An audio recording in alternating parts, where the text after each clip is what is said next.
Good. Copy. All right. We're live. I'm Billy Smalls, Billy the Kid. With I Am the Industry. I'm here with City himself. You. Go ahead and introduce yourself officially, bro. Yo, man, it's your boy Truthcity right here, man. 2 Up, 2 Down, representing from the GA.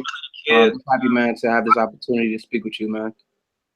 Oh, no doubt, man. A lot's been going on since, your debut project, the Prologue. Yeah, definitely. What's great about that project that I like is a lot of visuals, man. There's like for almost every single you release, there's a video. Yeah, try to.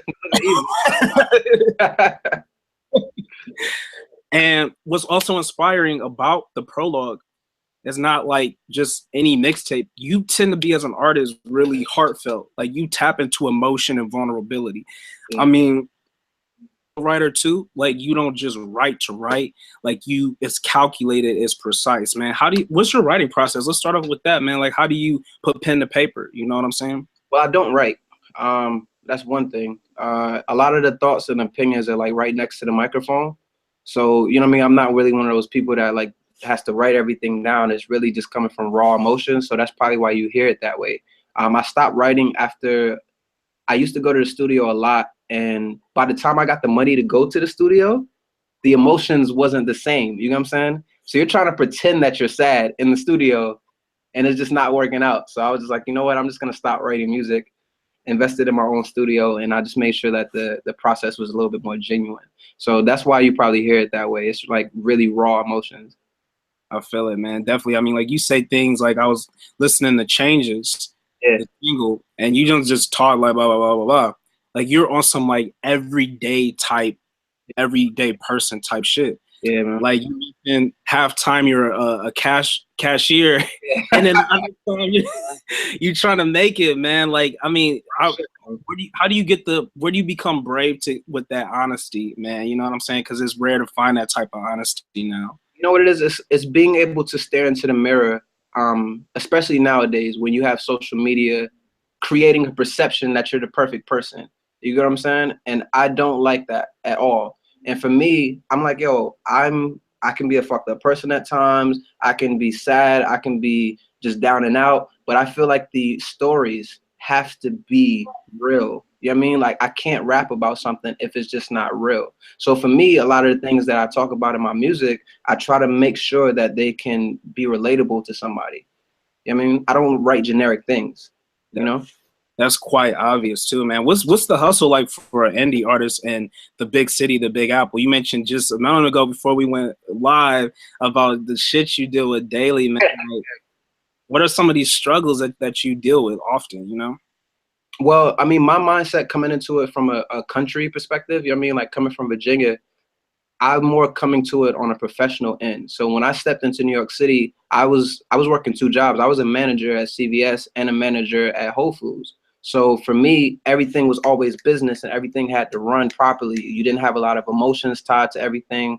It's not that personal for me. But unfortunately, when artists are struggling, they tend to be a little bit more emotional. So a lot of the people in the big city, they move on emotions sometimes rather than business. So I fit perfectly in that because, you know what I mean? I look at things from a business perspective. So organization is everything to me. So a lot of the things you guys see on my pages in terms of like the marketing or the picture value, the quality of the videos, all of these things are important to me because that's how businesses are run. You know what I mean? So I study a lot of the business aspects. So on a day-to-day basis, I deal with trying to navigate through the unprofessionalism and build up the community and set the standard. You know what I mean? Right. Okay. I feel it. What about switching gears for a second here? I apologize for the brief pause, y'all. Okay. Reaching out. Yeah, man.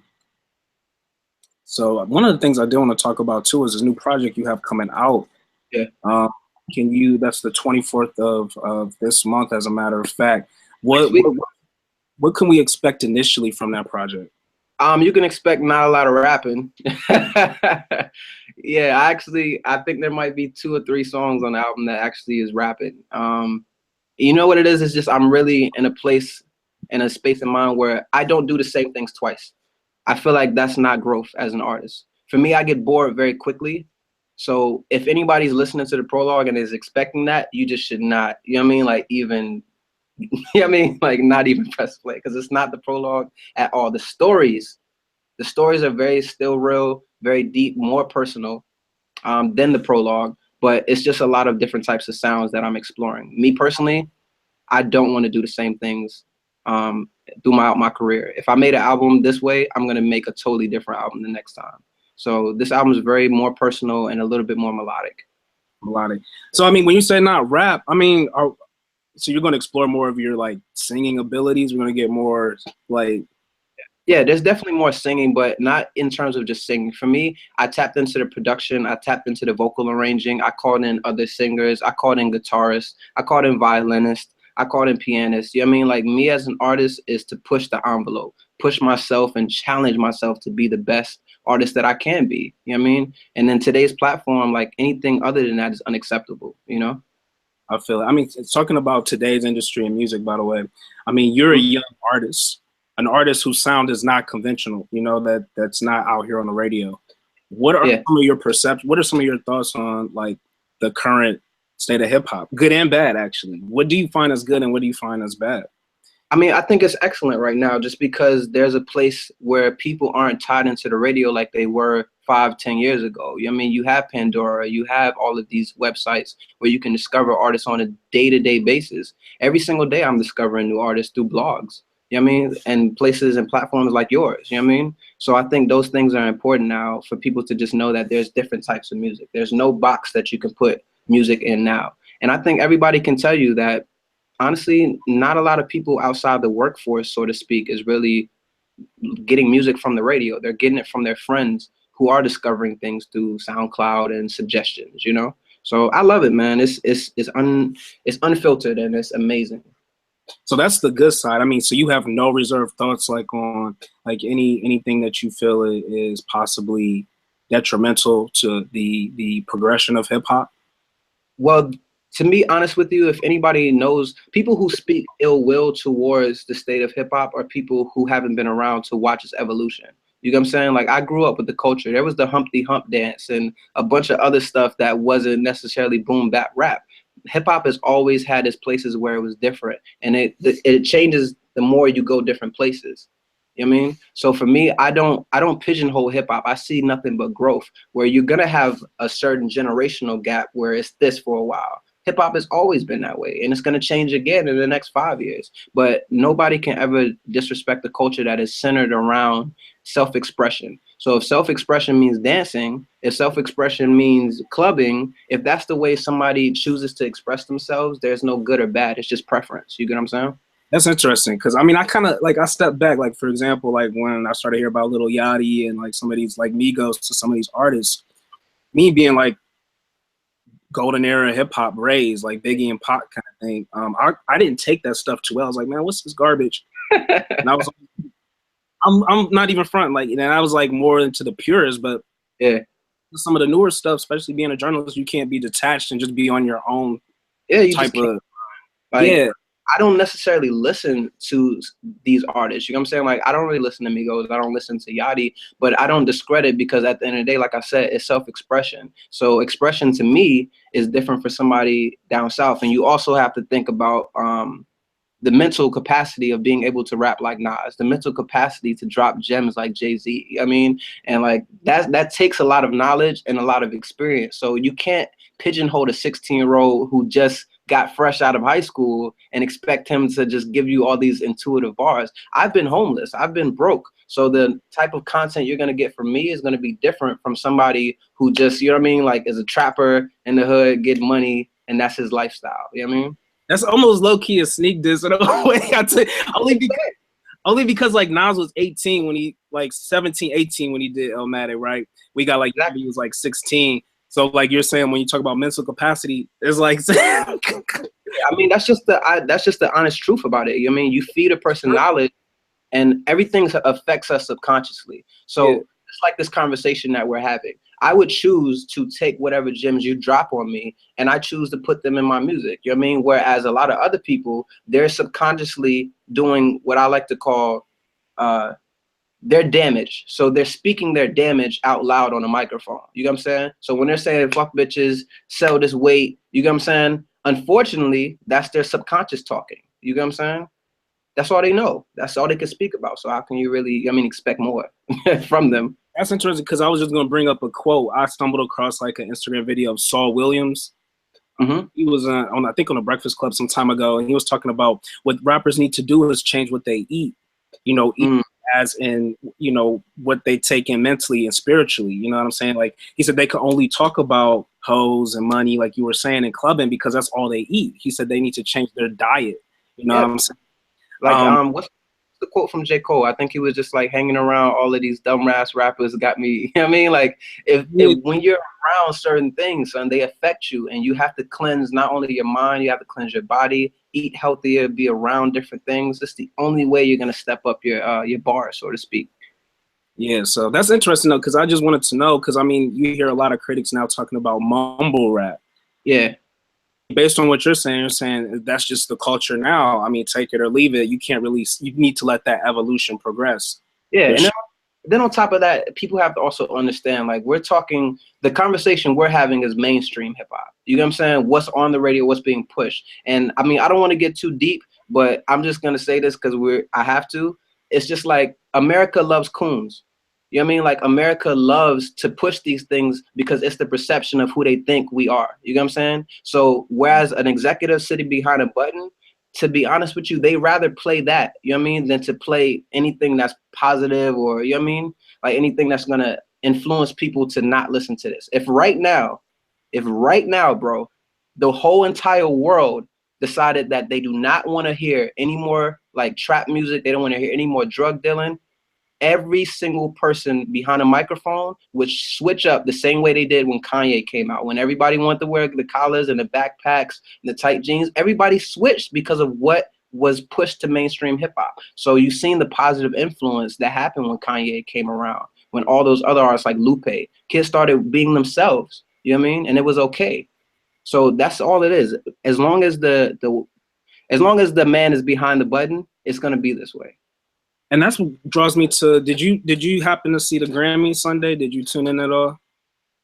I don't watch the Grammys anymore. I just think it's an occult ritual initiation, to be honest with you. But I mean, I'm dropping too much gems right now.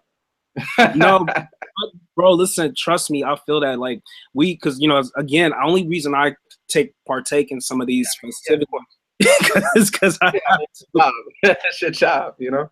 Yeah, I mean, so pretty much, you know, because we got into kind of, you know, all of us had to tune in. We're going back and forth with each other amongst us journalists and on the staff members, and Beyonce comes on with all this stuff. Now, me and there are some other writers in the group who feel that, you know, like you said, there's some type of symbolism, mind control, all types of different things that play with her performances and her fame.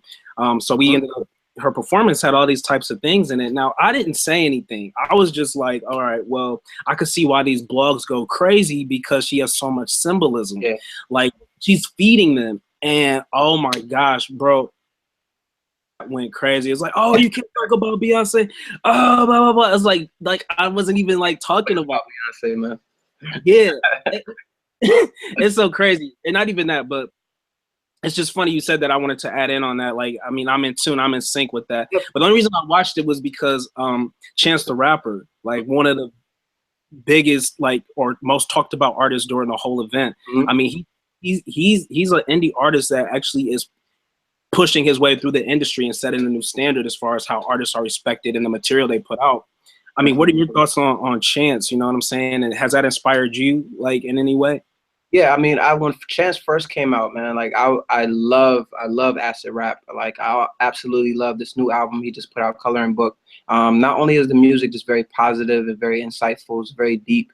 I also feel like he cares about the music quality as well. You know, I'm hearing horns, I'm hearing choirs, I'm hearing him push. So when I saw him sweep those Grammys as an independent artist, I think everybody behind a computer, behind a microphone, you know what I mean, was just like rooting, like, oh my goodness, this is amazing.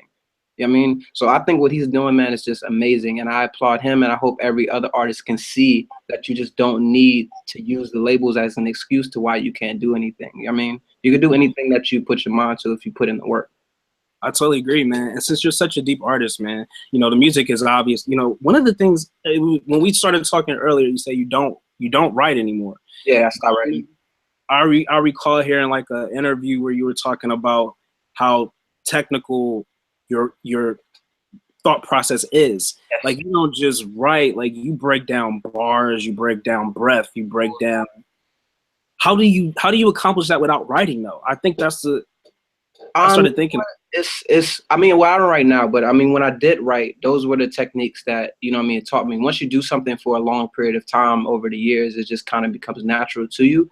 But when I was growing up, those are the things that I studied because I was reading books about hip hop. You know what I'm saying? Like I was reading, I mean, like Cornell West and articles and shit like that. So for me, I was a student of the culture. So I didn't even think you could be part of hip hop if you didn't have those skills. You know what I'm saying? I wouldn't even dare start rapping in front of somebody if I didn't know those techniques and breath control and things like that. I stood in front of my mirror for 4 hours out of the day practicing in the mirror my breath. You know what I'm saying? Control.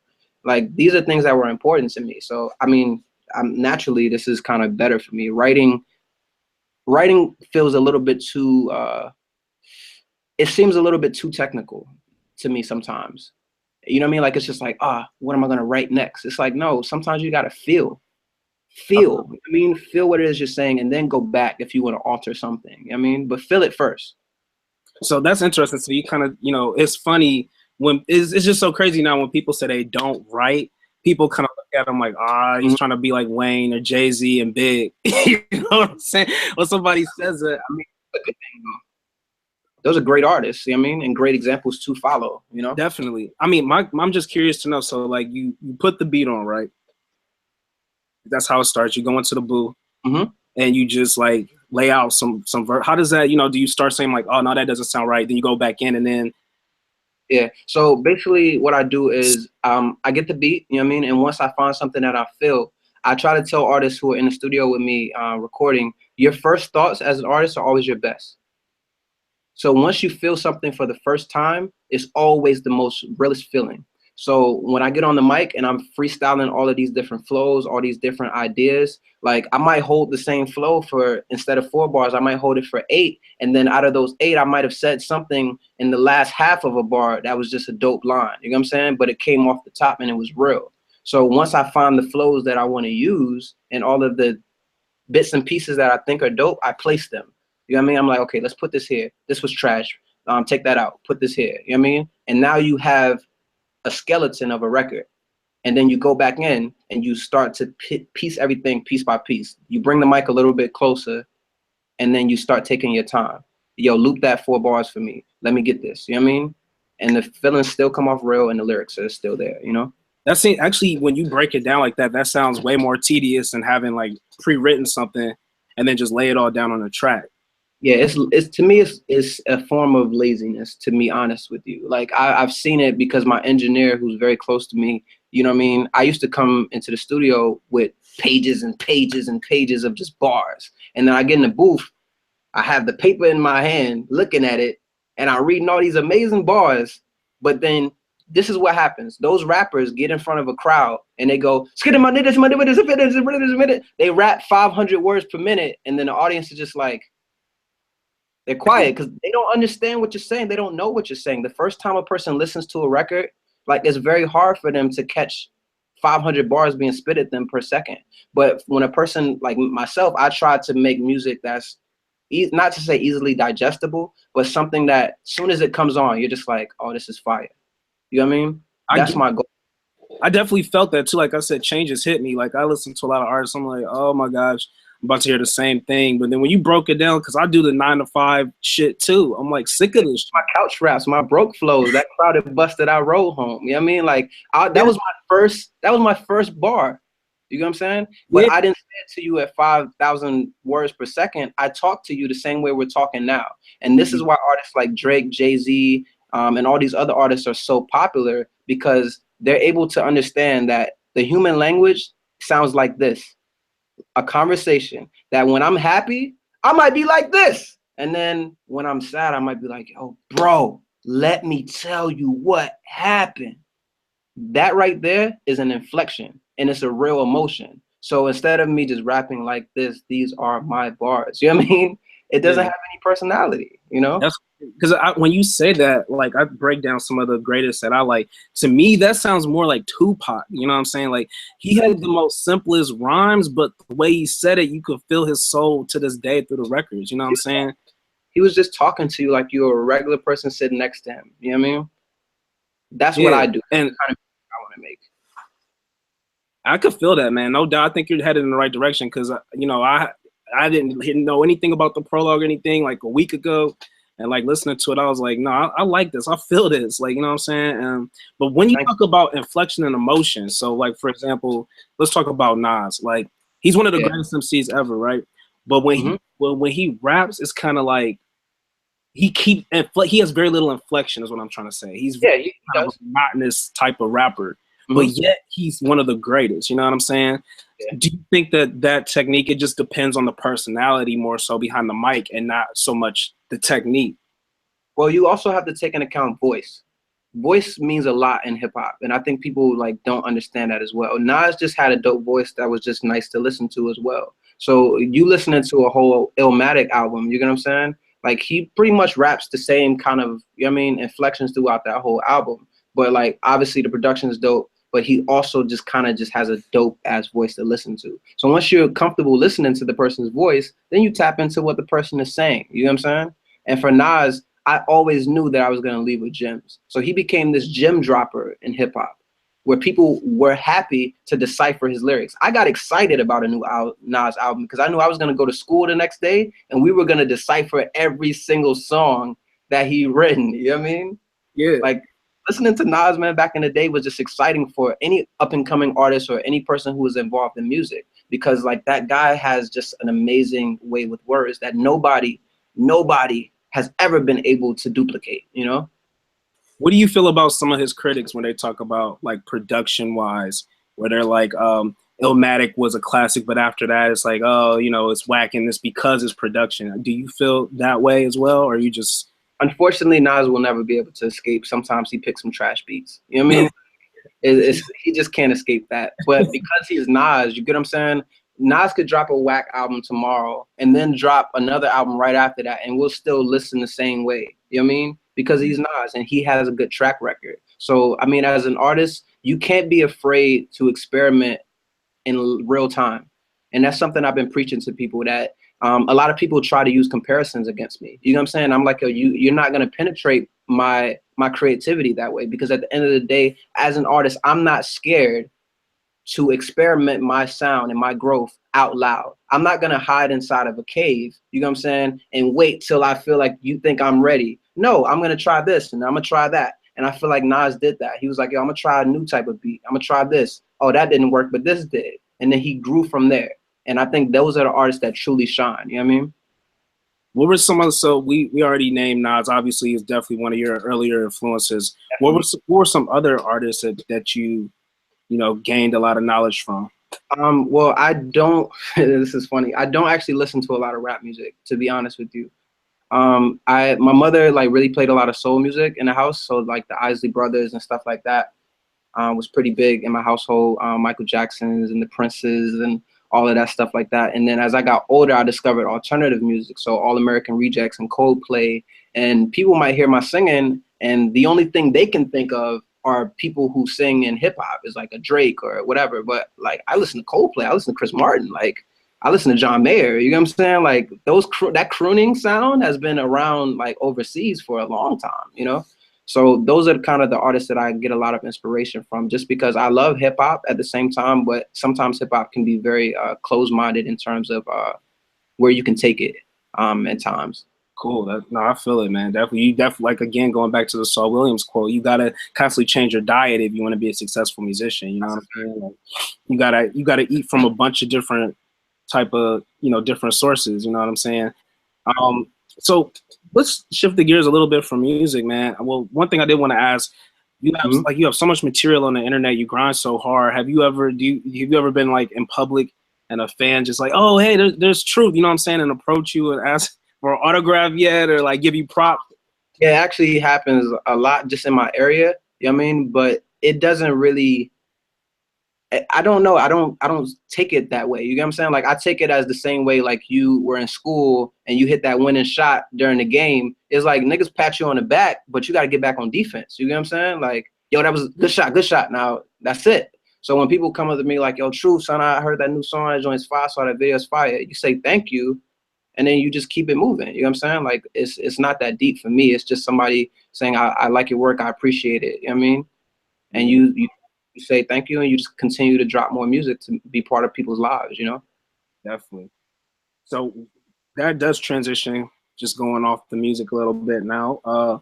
So, I interviewed another artist from New York recently, and I was just wondering what the political environment has done to the way New Yorkers live, seeing that Trump is primarily his playground, his center is New York. I mean, have you guys kind of noticed a change in like just overall people's spirits and moods? I mean, has that affected you personally in any way, or any thoughts about that situation? In terms of other people's moods, I definitely see it affecting, but at the end of the day, like the wintertime just makes niggas mad emotional anyway. So that's just one thing. It's cold and people are just in their feelings. But I mean, since the Trump thing happened, I see a lot of people a lot of people are upset. A lot of people are talking about it in the coffee crib houses and stuff like that. But for me personally, it doesn't affect me because Trump is not my president. But when I say that, I'm not trying to be cliche because Obama wasn't my president. God is my president. You get what I'm saying? At the end of the day, like no one man can control the destiny of another man. You get what I'm saying? Like you have to go out there and make a life for yourself. And I think what Trump represents is just that. You know what I'm saying? You're not gonna, there's no free rides. If you think things were worse for you then, it's about to be really worse for you now. So what are you gonna do? Are you gonna continue to be upset and hold these long ass conversations that don't get anything done? Are you gonna go out there and you're gonna make your life better? I mean, so a lot of people are affected, but I hope that they're using their anger and using it for something to drive them, you know? I feel it definitely. I mean, so politically, I mean, you're more like as an artist, more on a personal motivational level. You know what I'm saying? More about the person, not so much the external. So when I heard an interview about one of the interviews I heard, the guy was saying something about people comparing you to Kendrick. I don't get that from you because like he's more focused on the external, like more political situations. You're more like, you need to focus on yourself. You're very motivational. Like, how can you win? Like what it means to be a loser, what it means to be a winner. So, I mean, I guess moving into this next project, like you say, you're going into more diverse sounds. You're not going to just be rapping. What topics can we expect? Like, what kind of things are you going to touch on? Just kind of the same type of, premises, or what can we expect as far as that?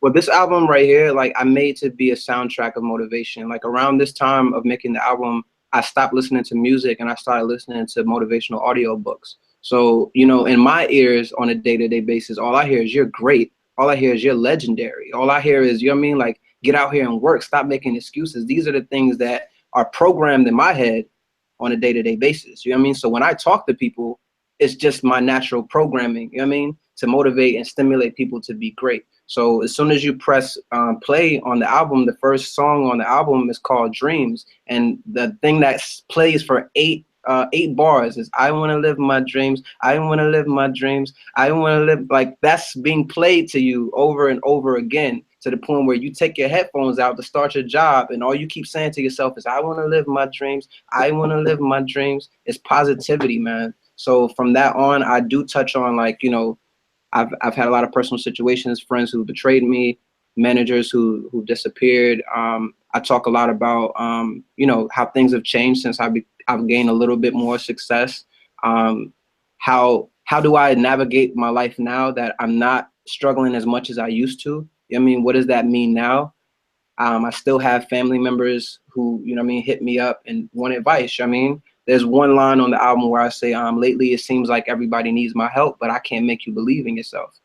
You know what I mean? So it's just a lot of personal, still a lot of personal stuff that I drop in this album. Just a little bit more motivational though. How do you choose production? I listen to some of this stuff. I mean, everyone's using like the 808s, like the syncopated, like kind of trap beats. I mean, how do you choose what sounds right, what doesn't sound right? I listen to a beat for 2 seconds before it gets shut off. Now I'm just being totally honest with you. Like producers hate me. You know what I mean? Like I've walked in the studios with people and they'll press play and they'll turn their speakers up loud. I'll say, please turn the music down. I was like, can you give me the keyboard? Cause I can click next. You get what I'm saying? Like I'm very personal because music has to like hit you. Like music has to hit you. And I know you can account that like when you hear dun dun dun dun dun dun dun dun, dun like you immediately is like, yo, that's Big Pimpin'. You know what I mean? And that's how important music is for me. So if it's not catching my spirit in the first 2-3 seconds, I'm just like, no, next. You know what I mean? So I look for a mixture of soul with a mixture of a little bit of what's going on now, you know? That's funny. The reason I laughed is because that's like me. I thought something was wrong with me, like I had ADHD or something crazy. I like the same way. I listen to something and I'll be like, this is trash. I'm like, you didn't listen to it? I'm like, no, the first 3 seconds of this track, I just didn't like the sound. So I don't care what they had to say. Yeah, man, it speaks to your spirit, man. If your spirit does not accept something, then you can't force it. You know what I mean? And I think that's the issue with, you know, radio and a bunch of other stuff. They're forcing things on people's spirit. You know what I mean? Mm-hmm. And it's having a negative effect. It's the same way if you eat bad food, your body does not accept it and you throw up or you feel sick. Yeah. So that's what's happening to our communities. People are taking in things that are not good for their soul, you know? Definitely, man. So that's good. So once again, with regards to the new album, what's the name? While You Were Sleeping. While You Were Sleeping. And we're getting a ton more visuals, I hope. Because, I mean, me personally, I like visuals, especially from indie artists. You want to see how they look. You want to see their swag. You want to get, like, your aura. So tell us again, when's the first video dropping? I forgot if you said that or not earlier. Well, we dropped the family video. That's out right now on YouTube. So everybody can check that out. We put a lot of time and energy into it. And like you said, visuals are very important. And I can definitely say besides making music, I've just grown a love for not only visuals and self-directing things, but also just putting all of my time and resources into delivering, you know what I mean, on my vision. I refuse to like just walk down the street and say, here, hold the camera while I rap outside in the street. You know, for me, I want to make movies. You know what I mean? So that's what I'm trying to ask too. Like I noticed, like, how do you, because you're in New York, I mean, there's tons of places you could shoot, I'm sure. Like the Changes video, did you really wanted that raw organic feel? Like how do you go through the process of like, I want to shoot here, I want to shoot there? You know, I mean, and being that you're an indie artist on limited funding, how do you get all of that accomplished? I mean, well, artists have to also understand that every single move that they make is a reflection of what they can do later. You know what I'm saying? So if somebody sees that I made the Changes video with no money, you know what I'm saying? They're like, oh, imagine if he had this, imagine if he had that. Because a lot of people are hitting up directors asking for free videos, but then they're like, yo, what are you doing by yourself? You know what I'm saying? Like, I think it doesn't exist anymore, but one of my first earliest videos of last year, I didn't have anybody to shoot anything. So I told my boy, I said, yo, hold this iPhone. I was like, take 5 angles of me rapping this verse. And then I took that home and I used iMovie and I chopped that shit the fuck up, put it out and got 3,000 views. You get what I'm saying? Like it was just my attention to detail and me wanting to use my resources the best way I could. So, you know, that's why I keep telling artists, stop making excuses, man, and go out there and have an eye for quality. You know what I mean? I feel it. That's interesting, man. So definitely, man, you know, it's all good. We're glad that you talked to us, man. We'll definitely have you back, man. We're a platform for indie artists. So I'm here. I'm here when you want to talk. No doubt when that video drops or whatever, hit us up. One thing we always do, and I said I had forgot something earlier, was give us the drop. So pretty much, you know, tell everybody who you are again and let them know this is I Am the Industry. Yo, I'm the Industry. You're here with Truthcity, man. Thank you guys, man, for having me. And I just appreciate anybody who's listening right now. You don't have to. And just know that every single second, every single minute that you spend, man, spend it being great. Spend it ingesting things that are good for your soul. And just know that, I mean, you can be anything that you want to be in this life. And I mean, with I Am the Industry promoting that, I stand fully behind you guys. And if you ever need to talk, I mean, I'm right here, man. Salute, man. It's all love, man. I'm just going to end the broadcast and then